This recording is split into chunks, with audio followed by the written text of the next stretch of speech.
النهارده صحيت من النوم قالت لي انا عايزه اروح مكان هادي اروق فيه اعصابي. انا زهقت من الدوشه اللي عندنا وعايزه اروح اغير الجو. لمت هدومها وحطيتها لي على الباب وقالت لي يلا بينا نسافر البلد. واول حاجه كانت عايزه تعملها انها تروح تفطر في الارض وسط الزرع، بس للاسف المطره مطرت وكانت شديده جدا فخفت عليها وطلعنا. ولما بقى الجو راق شويه خدتها وطلعنا على السطح وجبت لها الفطار اللي هي كانت جايه اصلا عشانه.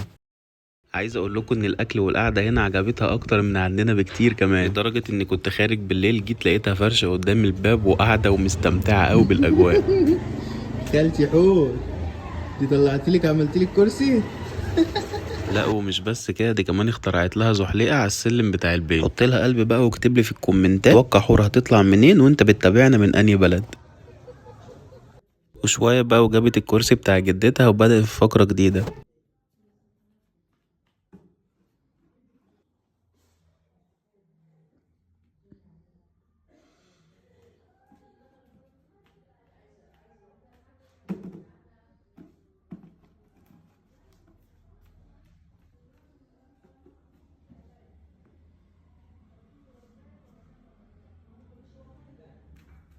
البيت واسع وكبير فهي ما شاء الله عليها مبسوطه وعماله رايحه جايه وطايره من الفرح.